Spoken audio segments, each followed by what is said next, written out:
Jaya Radha Madhava Kunja Vihari.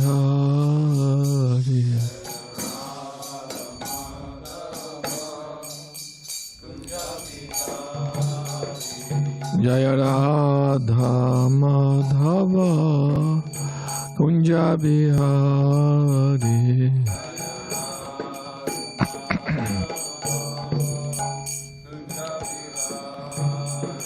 Jaya Gopi Jana Vallabha Girivaradhari.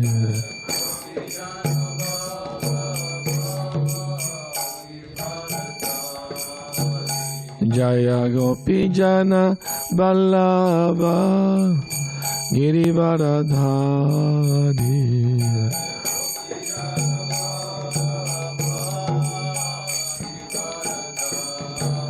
Yashodanandana Brajajana Ranjana.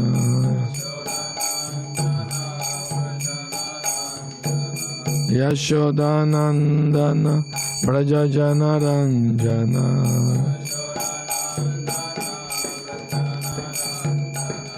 Jamunatira Vanacharya. Yamunatira Vanacharya.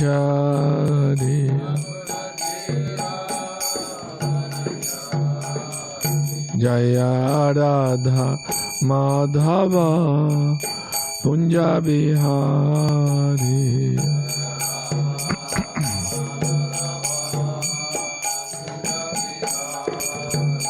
Jaya Radha Madhava Kunja Vihari.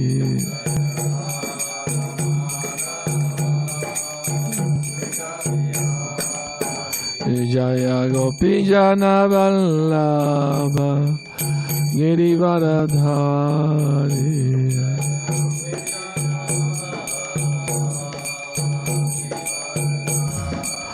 Jaya Gopi Jana Vallabha Girivaradhari.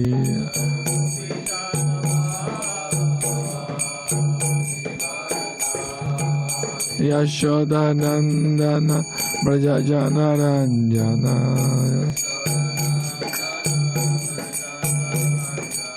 Yashodanandana Brajajana Ranjana.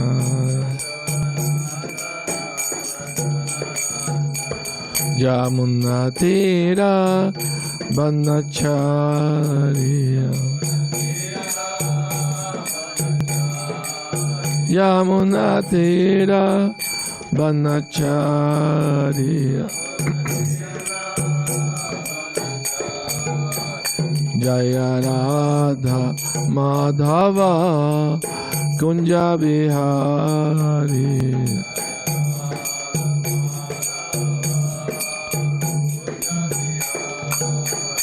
Jaya Radha Madhava Kunja Vihari.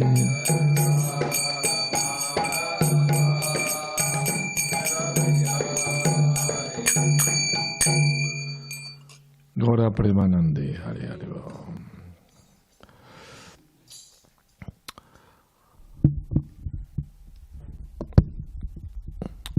Narayanam Namaskritya Naram Chaiva Narottamam Devim Saraswatim Vyasam Tato Jaya Mudiraye Nasta Prayesha Vadreshu Nityam Bhagavata Sevaya Bhagavati Uttama Shloke Bhaktir Bhavati Naistaki. Om Namo Bhagavate Vasudevaya. Om Namo Bhagavate Vasudevaya. Om Namo Bhagavate Vasudevaya. Reading from Srimad Bhagavatam, 7th Canto, Chapter 7, Text 36. Is it? 36? Okay, but I'll read 37 then, just by myself. Just by myself.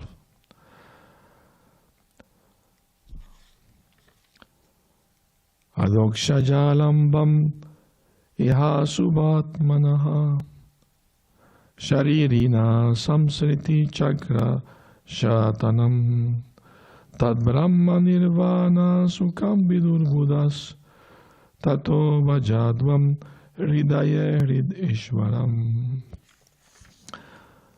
Please repeat word by word Adokshaya with the Supreme Personality of Godhead, who is beyond the reach of the materialistic mind or experimental knowledge. Alambam, being constantly in contact. Iha, and this material world. Ashubha Atmanaha, whose mind is materially contaminated. Sharirina, of a living entity who has accepted the material body. Samsmriti, of material existence. Chakra, the cycle. Shatanam, completely stopping. That. Brahma Nirvana, connected with the Supreme Brahman, the Absolute Truth. Sukham, transcendental happiness. Vidu, understand. Buddha, those who are spiritually advanced. Tata, therefore, Bhajadvam, engage in devotional service. Hridaye, within the core of the heart. Hrid Ishvaram, to the Supreme Personality of Godhead, the Super Soul within the heart. Translation: the real problem of life is the repetition of birth and death, which is like a wheel rolling repeatedly up and down. This wheel, however, completely stops when one is in touch with the Supreme Personality of Godhead. In other words, by the transcendental bliss realized from constant engagement in devotional service, one is completely liberated from material existence. All learned men know this. Therefore, my dear friends, O son of the Asuras, immediately begin meditating upon and worshipping the Super Soul within everyone's heart. Purport. Generally, it is understood that by merging into the existence of Brahman, the impersonal feature of the Absolute Truth, one becomes completely happy. The words Brahma Nirvana refer to connecting with the Absolute Truth, who is realized in three features. Brahmeti Paramatmeti Bhagavaniti Shabdyate. One feels Brahma Sukha, spiritual happiness, by merging into the impersonal Brahman, because the Brahma Jyoti is the effulgence of the Supreme Personality of Godhead. Yasya Prabha Prabhato Yagadanda Koti. Yasya Prabha, the impersonal Brahman, consists of the rays of Krishna's transcendental body. Therefore, whatever transcendental bliss one feels from merging in Brahman is due to contact with Krishna. Contact with Krishna's perfect Brahma Sukham. When the mind is in touch with the personal Brahman, one becomes satisfied. But one must advance further to render service to the Supreme Personality of Godhead. For one's remaining merged in the Brahman effulgence is not always assured. As it is stated, Aruhya Krichrena Param Padam Tata Patantyadho Nadrita Yushmad Angrayaha, one may merge in the Brahman feature of the Absolute Truth, but there is a chance that one may fall because of not being acquainted with Adhokshaya or Vasudeva. Of course, such Brahma Sukha undoubtedly eliminates material happiness, but when one advances through impersonal Brahman and localized Paramatma to approach the Supreme Personality of Godhead in relationship with Him as a servant, friend, parent, or conjugal lover, one's happiness becomes all-pervading. Then one automatically feels transcendental bliss, just as one becomes happy seeing the shining of the moon. One acquires natural happiness upon seeing the moon, but when one can see the Supreme Personality of Godhead, one's transcendental happiness increases hundreds and thousands of times. As soon as one is very intimately connected with the Supreme Personality of Godhead, one surely becomes free from all material contamination. Ya nirvrittis tanubritam. This cessation of all material happiness is called nirvriti or nirvana. Srila Rupa Goswami says in Bhakti Rasamrita Sindhu 1.138, Brahmanando bhaved esha chet parardha gunikritaha naiti bhakti sukam bodhe paramanu tulam api. If Brahmananda, the bliss of merging the Brahman effulgence, were multiplied 100 trillions times, it will still not equal even an atomic fragment of the ocean of transcendental bliss felt in devotional service. Brahma bhuta prasannatmana sochati nakanshati sama sarveshu bhuteshu mad bhaktim lavate param. One who's transcendentally situated at once realizes the Supreme Brahman and becomes fully joyful. He never laments nor desires to have anything. He is equally disposed toward all living entities. In that state, he attained pure devotional service unto the Lord. Bhagavad Gita 18:54. If one advances further from the Brahma Nirvana platform, one enters the stage of devotional service. Mad bhaktim lavate param. The word adoksha jalambam refers to keeping the mind always engaged in the Absolute Truth, who is beyond the mind and material speculation. Savai mana Krishna padara vindayo. This is the result of deity worship. By constantly engaging in the service of the Lord and thinking of His lotus feet, one is automatically freed from all material contamination. Thus, the word Brahma Nirvana Sukham indicate that when one is in touch with the Absolute Truth, material sense gratification is completely nullified. Om Jnana Timirandasya Jnananjana Salakaya Chakshur Militam Yena Tasmai Shri Gurave Namaha. I was born in the darkest of ignorance, and my spiritual master, Srila Prabhupada, opened my eyes with the torchlight of knowledge. I offer my humble respectful obeisance unto him. Srila Prabhupada ki jai. Translation again. The real problem of life is the repetition of birth and death, which is like a wheel rolling repeatedly up and down. This wheel, however, completely stops when one is in touch with the Supreme Personality of Godhead. In other words, by the transcendental bliss realized from constant engagement in devotional service, one is completely liberated from material existence. All learned men know this. Therefore, my dear friend, O son of the Asuras, immediately begin meditating upon and worshipping the super soul within everyone's heart. Prahlad Maharaj teaching to his friends. So, people are trying all the time solving problems they have. This problem, that problem, But here it is explained what is the real problem.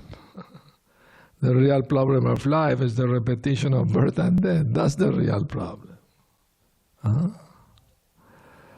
Because we souls are eternal, but we are accepting material bodies which are temporary, so we have to experience changing bodies, one life after the another. And we develop relationship, we develop attachment, and we have to give them up at the time of death or before, at any time. But then we suffer because the attachment keeps us desiring to enjoy the material existence, and that keeps us in the samsara, the process of repeated birth and death. And what is the solution to this problem? The only solution to this problem is to surrender to Krishna, to engage in His loving service. No? So, and the thing is, very interestingly, it say here, when one experiences transcendental bliss, then one is free from material desires. Naturally, the soul doesn't give up something unless it has something better to replace it. So the process is param drishtva nivartate, to experience higher taste. Because we can't give something up unless we get something better to replace it. That's the nature of the mind. But with our intelligence, spiritual intelligence that is developed through the practice of Bhakti Yoga, God-given intelligence, there are two types of intelligence, material and spiritual. Once a friend asks another friend, "Are you intelligent?" And the friend, let me check my pockets. If I have money, I'm intelligent. That's material intelligence. If somebody material intelligent, he knows how to make money, a lot of money. But the spiritual intelligence is different. Spiritual intelligence means actually God-given. Krishna says in Bhagavad Gita, those who come to me to render service, I give them the intelligence through which they come to me. So it's a question. Krishna says, I'm equal to everyone. But those who come to me to render some service, I consider them to be friends. I'm their friend, they consider me their friend. Because this is a loving relationship. Service means with love. It's not servitude, slavery. Right? You have to do it by force. No, not kind of thing. It has to be voluntarily and spontaneous. No? And it's not artificial after all, because it's natural. We are tiny and Krishna is great, and it's natural for the small to serve the great. It's a natural thing. There's nothing artificial about it.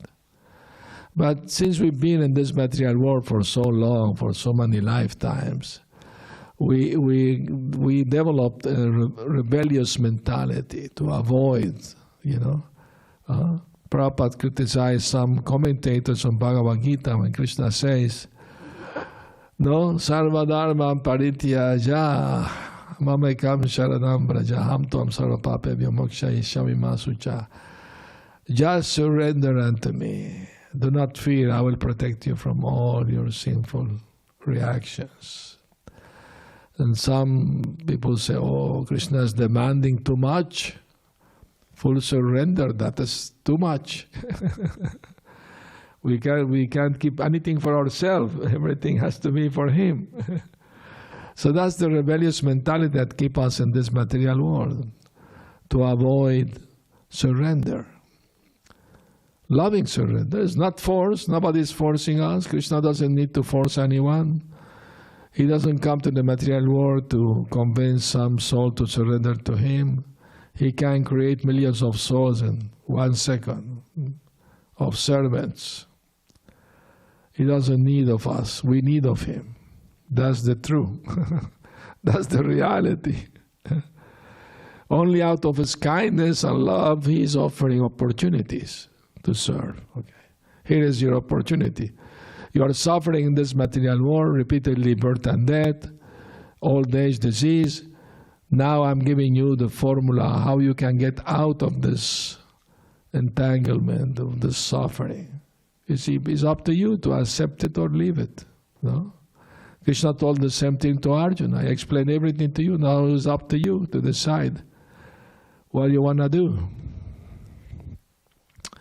So,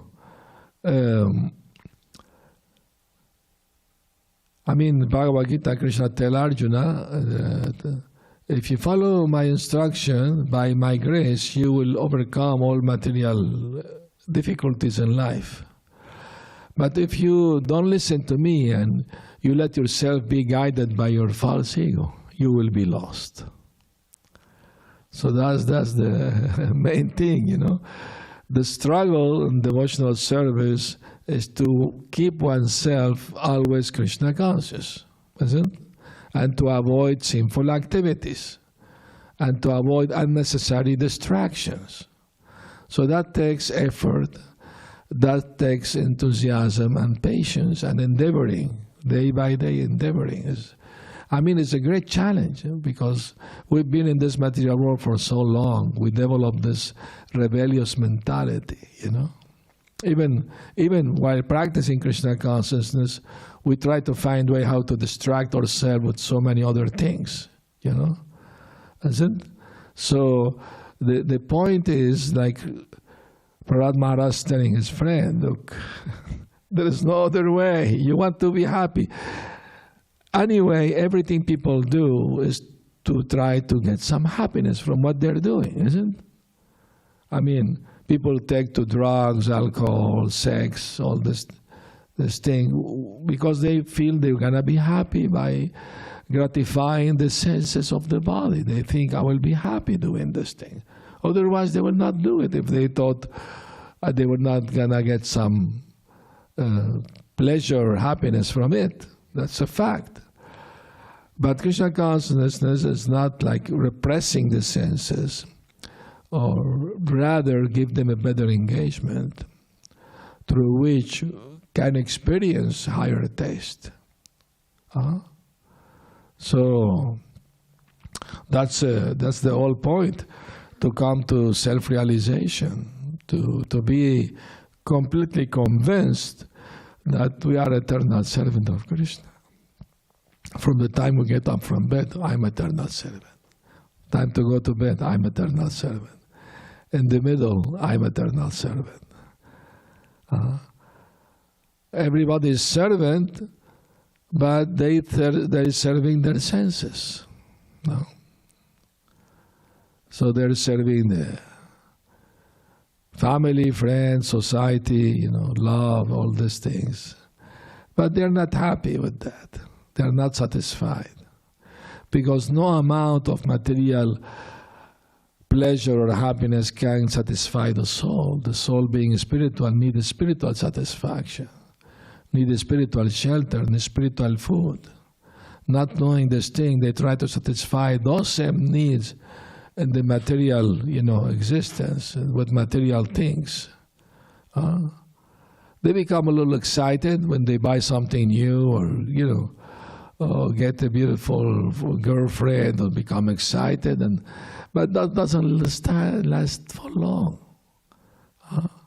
After some time, they get bored of it. They need something else. So there is no satisfaction in material life. Prabhupada said the more we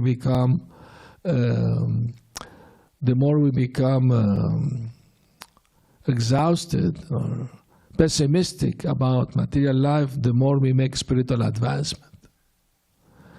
Because that's the whole point of material life, that keep us always,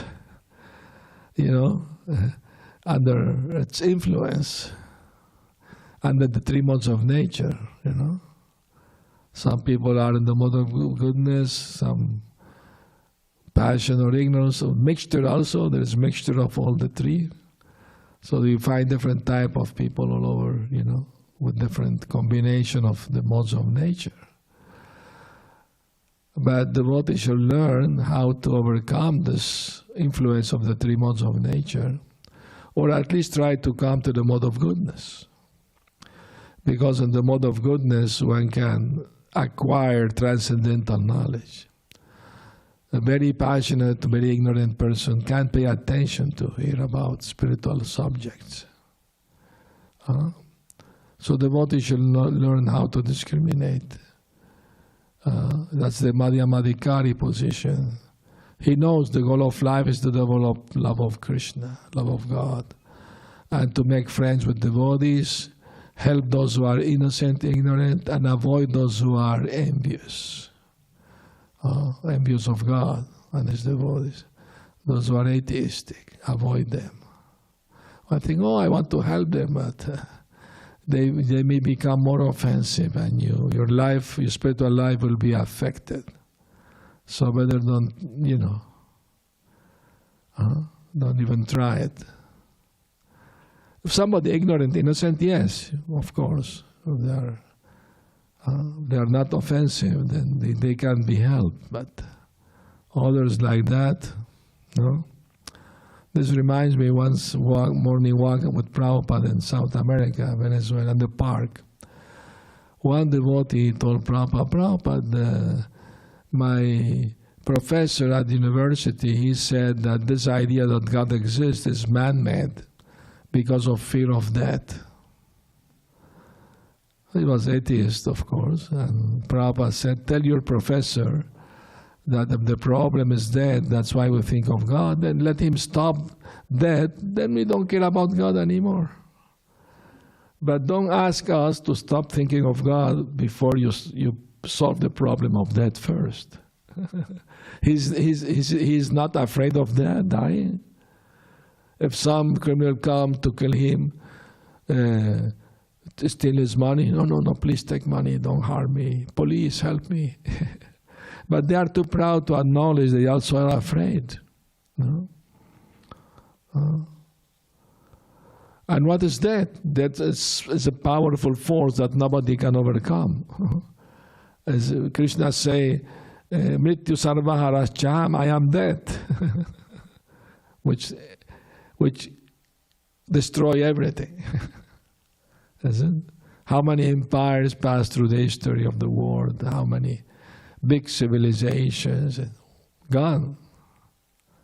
In India, they discovered, I don't remember the name of the place, they discovered a chariot from 4,000 years ago. Chariot. And they were very excited about it. It's the first time we can find a chariot and that old in India, So where are the drivers? Where everyone else is gone? It's past history, So, I mean to say, history repeats itself, they said, no? People go on committing the same mistake, thinking this life is the all known, there is nothing unknown. We don't care for the unknown because it can't be known. But there is a way to know the unknown. The unknown is the Supreme Absolute Truth. Krishna himself said, I know everybody, but nobody knows me. He's in the heart of everyone, so he knows everyone. Better than ourselves. He knows our thinking, our feeling, willing, everything he knows. But him, very few people may know him. And even that extent of knowing him is limited, because we are limited living entity. He is unlimited, so how much we can know about him. But the revelation given in the scriptures and the acharyas, the spiritual masters, Prabhupada, give us enough knowledge to know how to live, how to act, how to avoid sinful life, how to progress in the spiritual advancement. So all these things are there, but Prabhupada said, like in the sky there are many birds flying, and some birds fly higher than others. They have that ability. So in the same thing in the spiritual life, some devotee may fly higher than others. But they are in the same goal. They are reaching the same goal. That's the whole idea. We have the same goal. But here it is also explained that Brahma Saukyam Tvanantam means that happiness, spiritual happiness, is unlimited. But the impersonal happiness, Srila Rupa Goswami explained in the Bhakti Rasamrita, Sindhu Prabhupada is quoting him here in the purport, that said, the bliss or experience, the Brahmananda, the bliss experiencing merging in the Brahman effulgence, if it's multiplied by 300 trillions times, would not be equal to one drop of the ocean of bliss experienced in pure devotional service. So there is no comparison. What to speak of material happiness is not even considered happiness at all, because it comes with suffering. It doesn't come by its alone, it comes mixed. With the same endeavor, people try to enjoy material life with the same extent, they will suffer later, because that's the law of karma, nature, So, and also, Prahlad Maharaj explains somewhere else that the amount of happiness, distress is allotted to you by your past karma. So, then why you should endeavor for material happiness? It's gonna come to you anyway. Whatever is allotted to you will come. The same thing with the suffering. You're not looking for headache or toothache or stomach ache or this or that, but they will come. And the same way, the material happiness you are supposed to have by your karma, it will come.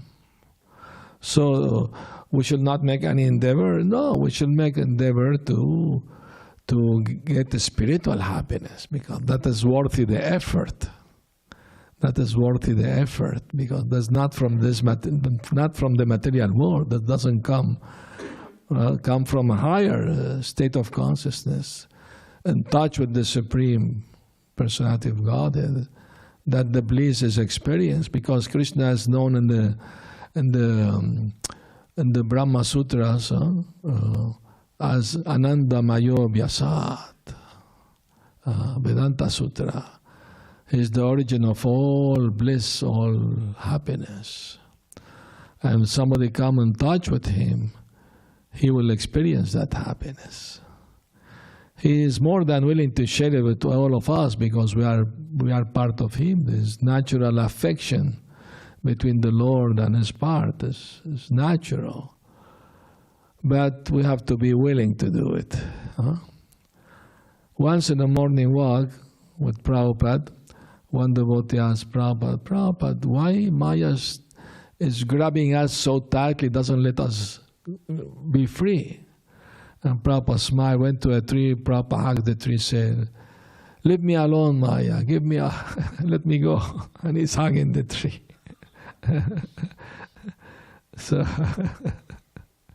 So that's the whole problem.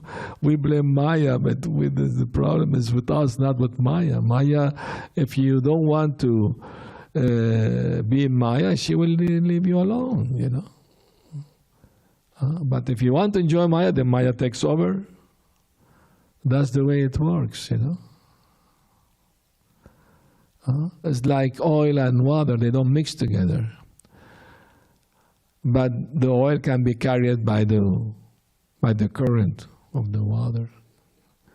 The same we are being carried by the current of Maya, life after life, trying to be happy, trying to enjoy the material life the best we can. And the result is samsara, repeated birth and death. So this human life is meant for this purpose, to get out of this illusion, this entanglement, and to experience real bliss, real happiness. And when we experience this real bliss, we know there is nothing better than this. You can't find nothing better than this. There is no such thing. That's what George Harrison said about Prabhupada's book. He said, he's more prolific than Shakespeare. and there is no higher knowledge than what he's giving. In the whole world, there is no higher knowledge than this. Because the ultimate knowledge of all knowledge, to know everything, who we are, why we are suffering, who's God, what is our relationship with Him, all this knowledge is given. We just need now to act upon it. First we have to understand it and accept it, then we can act upon it. So that's the process. We have to keep trying our best, pray for Krishna's help, pray for intelligence, not to be carried by our mind and senses, make an effort, keep oneself enthusiastic, because as soon as we lose enthusiasm, we are easy prey to Maya. Okay, here I have some engagement for you to make you more enthusiastic in other things, not related to Krishna.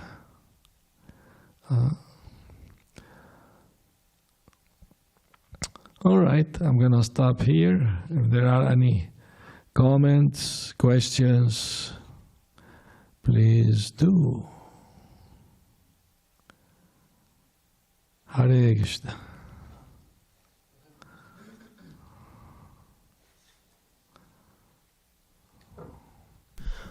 Thank you for the class. You mentioned that higher test, when we experienced it, then we reject everything that lower. And I started think about it, and also this comparison that Brahmajyoti, experiencing Brahmajyoti, multiply many times, but even no comparison with real happiness about in devotional service. And so what kind of high test mean Krishna in this text? What kind of happiness? Oh, what kind of, yeah. Krishna mean? Then he said, when we experience higher test, then we reject lower test, yes. So what is the question? He's asking what type of higher happiness would one experience in order to get over that? Well, you have to experience it. That's the whole point, isn't it? I mean, I can tell you this, that. Srila Bhaktisiddhanta used to say something very nice. He said, I can show you a bottle of honey, and you can lick it from the outside, you will not experience honey. You have to open the bottle and to try the honey, to test the honey. In the same way, Krishna consciousness is a process to experience, not to know just theoretic. We have to experience it. You're asking how to experience it? By practicing it. And the experience will come. We have to be patient, enthusiastic, and keep endeavoring. And one day Krishna will give us the experience of real bliss. And when that experience happens, then we become greedy. Oh, I want more of this. This is very nice, you know. We may feel it in a kirtan or hearing about the pastimes of Krishna or in any practice of devotional service. You may feel some little happiness. So sometimes Krishna may give us a little drop of spiritual happiness, so we become more eager to have more. Because it's real. It's not imagination. It's real. But we have to tolerate the urges of the mind, the senses, in order to be able to experience it, you know. And that's the whole point. To be heroes. Real heroes to conquer oneself. Material heroes, they want to conquer the world, but they are conquered by the world,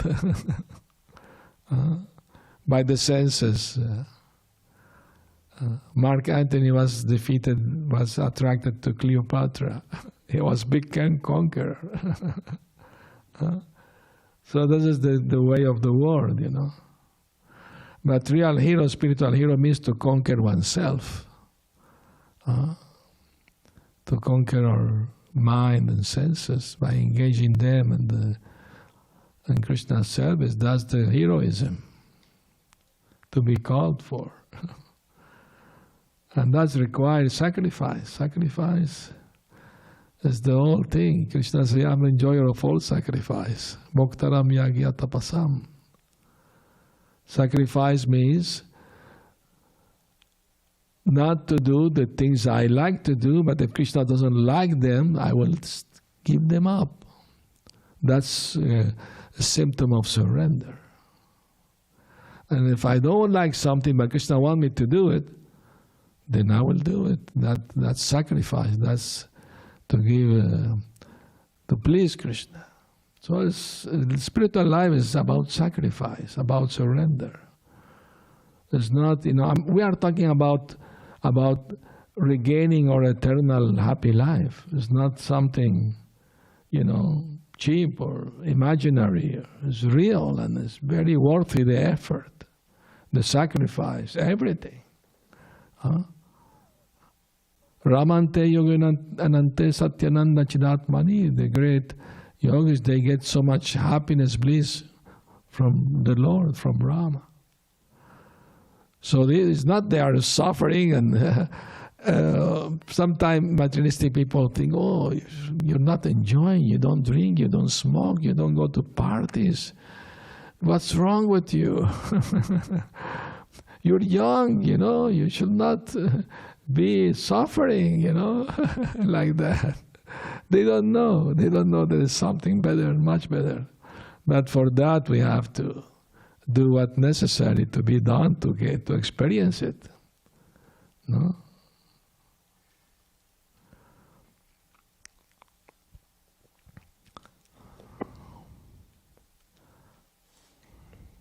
Hare Krishna, thank you for the enthusiastic lecture. Other than giving lectures, is there any other way that you like to keep your enthusiasm high? This knowledge of Krishna consciousness is to be experienced. It's not just about talking about it. We have to live it. So when we live it, we are enthusiastic about share it with others. That's the whole point. Now you got this knowledge, what are you going to do with it? Keep it to yourself? No. You have to share it with others. So that's the whole point about. The more we preach Krishna consciousness, the more knowledge we get. The more you give, the more you get. That's the way it works. If you don't preach, you keep it to yourself, you become stagnant. So it's a dynamic movement. Prabhupada used to like to say this Krishna conscious movement is not static, but ecstatic. So it's a movement, always doing some activity, And personally, they want to be silent, meditation, like that. I remember I was practicing yoga before coming Krishna consciousness. And the teacher, after doing the asanas, the exercises, he would tell us, now relax, put your mind in blank. Meditate on this light and the lamp. Put your mind blank. After 5 minutes, I was bored. I want to go to see some friends, do something, But this artificial, trying to empty the mind from thoughts and desires, artificial.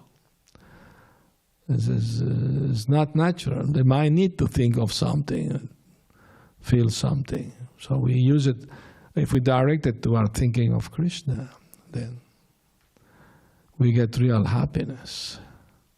Because Krishna is the origin of all happiness.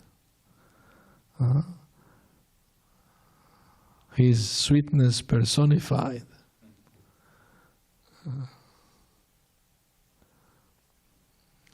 Yes? You used the analogy of many birds flying, and there's some that can fly higher than others. Yes. How do you know if someone is advancing? Is it because of how much verses they can memorize, or how much? No, there are three things you can know somebody advanced. Three things. His knowledge, his renunciation, and his bhakti, his devotion. These three things you can see if somebody is advanced. Renunciation from sense gratification.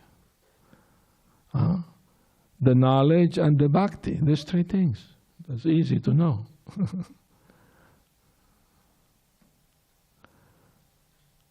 And Shastra say one should always seek association with more advanced devotee than oneself. Because we need to advance, so by associating with those who are more advanced, we get some, input to also make effort to keep advancing. Actually, advancement is unlimited. It is explained in the Srimad Bhagavatam that when the gopis got the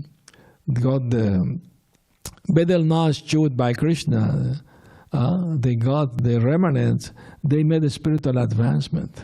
I mean, they're already in the spiritual, they are already liberated. But spiritual advancement can go on and on forever and unlimitedly. There is no limit. So how can we know how much we advance? I mean, it's unlimited. There is no limit to it. But at least we can know somebody is advanced because he's detached from sense gratification and engaged in the devotional service. That's the way to know it. Hare Krishna Maharaj, thank you so much for your wonderful class and practical example. Hare Krishna, Hare Bo. Hare Krishna, thank you for hearing it, listening to the classes. Very good. All right. Thank you very much. Srila Prabhupada ki jai. Gaura Premanandi. Hare Bo.